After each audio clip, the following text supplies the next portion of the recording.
বাংলাদেশের সরকার এবং ইন্ডিয়া হলো তোমার জীবনের সকল প্রবলেমের মূল। অর্থাৎ তোমাকে কেন জরিনা ছাড়া দিছে, কেন? কারণ মোদি আমাদেরকে পানি দেয় না, তিস্তার পানি। এই হলো আমাদের যুক্তি।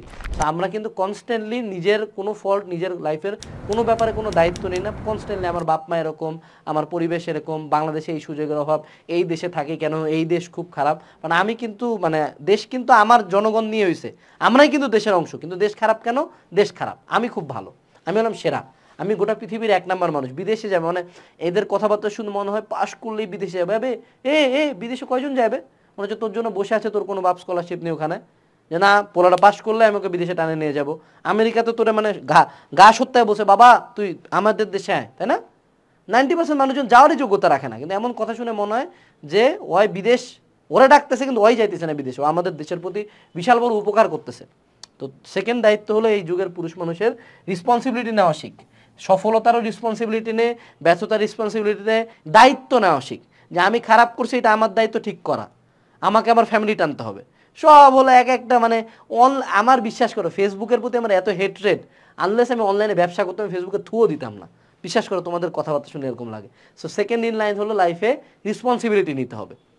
3 নাম্বার, ফোকাস অন মেকিং মানি। তোমার মানুষের পিছন দিকে হাত দিয়ে, মানুষের পিছন দিকে হাত ঢুকাই দিয়ে কোনো লাভ নাই।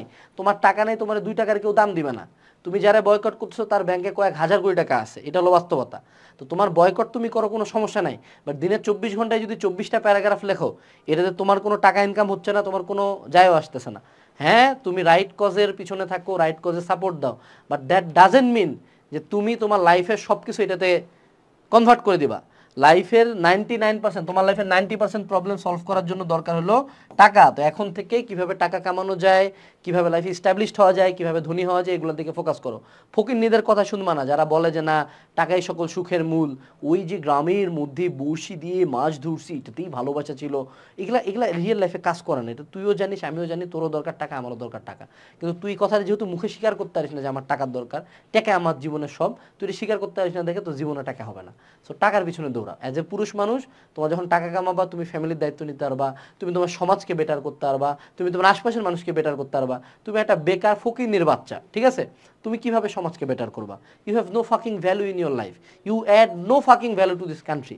সো নিজের দায়িত্ব নেওয়ার জন্য, নিজের যদি সমাজ নিয়ে এত সমস্যা, সমাজকে পরিবর্তন করার জন্য লাগে টাকা, টাকা কামাও, ফোকাস অন মেকিং মানি। এরপরে 4 নাম্বার পয়েন্ট, তোমার লাইফের প্রায়োরিটি। এখনকার মানুষজনের প্রায়োরিটি হলো অনলাইনে কে কার পোকা মারলো, আমার কোন গার্লফ্রেন্ড, আমার কোন কে, এইসব নিয়ে আমাদের প্রচুর প্রায়োরিটি লিস্ট কিন্তু আছে। কিন্তু দিন শেষে তুমি যদি একজন আসল পুরুষ মানুষ হও যে দুনিয়াতে লিড করবে, তার প্রথম প্রায়োরিটি হবে ক্যারিয়ার, ফ্যামিলি না, ক্যারিয়ার। তোমার যদি ক্যারিয়ার ঠিক থাকে, তোমার ফ্যামিলিকে তুমি ইজিলি টানতে পারবা। তুমি তোমার মায়ের সাথে দিনে 5 ঘন্টা কথা বলো, কিন্তু তুমি একটা বেকার ফকিনির পোলা, তোমার মা এরকম সন্তান চায় না। তোমার বাপ মা সারা জীবন স্যাক্রিফাইস করে এমন একটা ছেলে চাইছিল যে পরিবারকে দেখতে পারবে। সো পরিবারকে টাইম দিবা না কেন? অবশ্যই দিবা। Real man provides for the family, take cares of the family. But provide করতে গেলে পুরুষ মানুষ হলো প্রোভাইডার। তো অবশ্যই ক্যারিয়ারে ফোকাস করতে হবে। লাইফে অনলাইন অফলাইন এক্সট্রা কারিকুলার এই সেই হ্যান ত্যান সব কিছু, মাইয়া যা কিছু হোক, সব কিছুর আগে কি ক্যারিয়ার।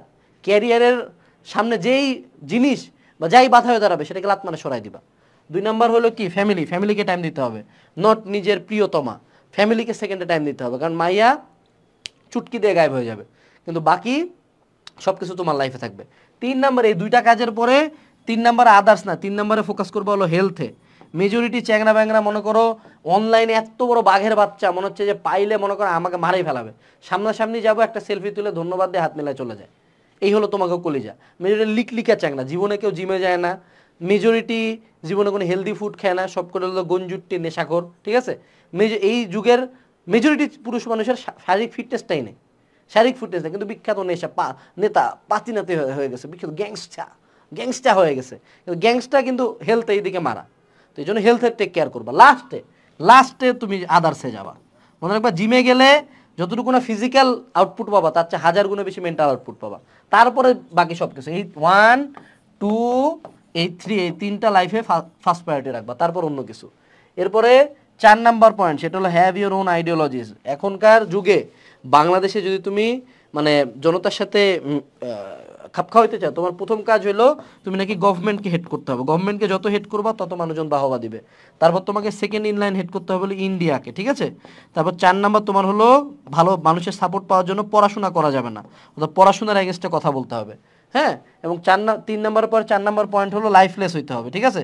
অর্থাৎ তোমার 24 ঘন্টা হলো অনলাইনে এসে কান্দাকাটি করতে হবে। তাইলে এই 4টা পয়েন্ট যদি করো তাহলে জনতা বলবে বাহ বাহ, এই তো আমার আসল সোনার ছেলে। কিন্তু তোমার বাড়িতে কি অবস্থা? তোমার পড়াশোনার অবস্থা পিওর শিট। তোমার বাপ মা তোমাকে নিয়ে একদম ডিপ্রেসড। তোমার বাপ মা বলে এমন সন্তান কেন জন্ম দিলাম? তোমার 2 টাকা কামাই নাই, তোমার 2 টাকা কোনো মেদাম দেয় না, তোমার নিজের হেলথ পুরো একদম ফাকড আপ শিট, বাট তুমি হলো অনলাইনের বিখ্যাত সিগমা পীর, ঠিক আছে? তো রিয়েল লাইফে ফাকড আপ শিট, কিন্তু অনলাইনের হলাম গিয়া সিগমা পীর। এগুলোর দরকার নাই, এগুলো ফেলাও। নিজের যদি কোনো আইডিওলজি থাকে, দেখো তুমি গভর্নমেন্টকে সাপোর্ট করো, তুমি গভর্নমেন্টের এগেনস্টে থাকো, তুমি ভালোকে ভালো বলো, খারাপকে খারাপ বলো, তোমার নিজস্ব অনেক আইডিওলজি থাকে। যেমন আমার অনেক আইডিওলজি আছে, আমি পলিটিক্যাল একটা পার্টিকে সাপোর্ট করতে পারি।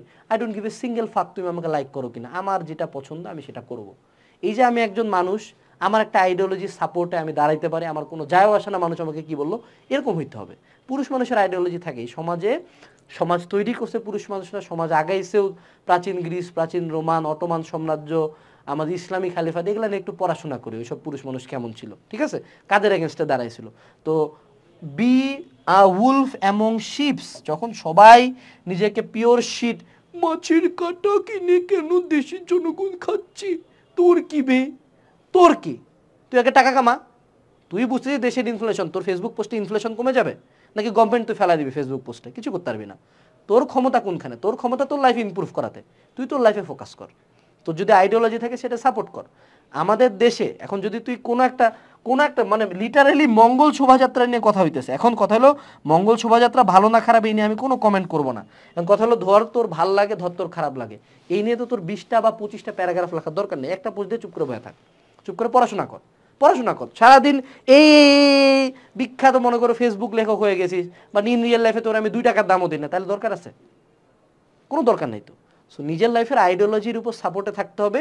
আইডিওলজিটা একটা ধরবি যে এটা আমার রাইট, এটা আমার রং। জাস্ট বিকজ জনতা কইতেছে রাইট দেখে আমি করবো না, জাস্ট বিকজ কোনো একটা পার্টি করতেছে রাইট তাই আমি করবো না। আমার যেটা রাইট মনে আমি সেটা করবো, এবং এটা সাপোর্ট আমি আমার লাইফে দিয়ে দিব। তখন যখন তুমি এতটা মেন্টালি স্ট্রং হইতে পারবা, বাকি অন্যান্য জায়গাতেও তুমি মেন্টালি স্ট্রং দেখাইতে পারবা। বাট তোমরা কি করো? জনতা যেদিকে লাফাইতাম আমিও সেদিকে লাফাইতাম। আমার নিজস্ব বলতে কিছু নাই। যখন নিজস্ব বলতে কিছু নাই, তুমি বাকি 99% মানুষের মতোই। 99%। এখন কিন্তু দেশের সম্ভবত 40%, 40% মানি যুক্ত হয়েছে হলো 20% মানুষের মধ্যে। এবং আমাদের সম্ভবত কি একটা ইন্ডেক্স বলে, আরে এখানে গ্রিডি ইন্ডেক্স না কি যেন একটা ইন্ডেক্স বলে, ওটা হলো 0.499 এর কাছাকাছি গেছে, ঠিক আছে? অর্থাৎ আমাদের দেশে ধনী গরিবের বৈষম্য অনেক বেশি। এখন এটা নিয়ে তুই যদি 4টা পোস্ট দিস ফেসবুকে, তাহলে কি ধনীরা সব টাকা তোদের কাছে দিয়ে যাবে যে না এই যে আমার রবিনহুড গরিবের, ওকে আমি টাকা দিয়ে গেলাম? এগুলো দিবে না তো, তাই না? তো তোকেও ধনী হওয়ার চেষ্টা করতে হবে। মনে রাখবা সমাজ কোনো কালেই ভালো ছিল না। এখন থেকে 100 বছর আগে সমাজ দেখবা কঠিন খারাপ ছিল, 100 বছর পরে সমাজ খারাপই থাকবে। এই সমাজের মধ্যে কিছু পুরুষ মানুষ বলে ফাক ইট, তারপর নিজের লাইফটাকে একদম জায়গা মতো নিয়ে যায়। Be the wolf among the sheeps. আর এরকম রিয়েলিস্টিক কথাবার্তা যদি শুনতে চাও, এই যে সুন্দর মতো আমার মেন্টাল প্র্যাকটিস কোর্স আছে। সব টিচাররা তোমরা চাও হলো টিচার হইলো গিয়ে একটা প্রতিবন্ধী হবে, হাত পা মুখ বন্ধ, আসবে শুধু পড়াবে চলে যাবে। আমি কোনো টিচার না, আমি কোনো বিদ্বানও না। পরিত্যাগ করো যা করো, আমি আনাস ভাইয়া, আমি যেমন আমি ওরকমই থাকবো। 19 সাল থেকে আসি। আমার মতো হইতে লাগবে এমন না, তুমি তোমার মতো হও।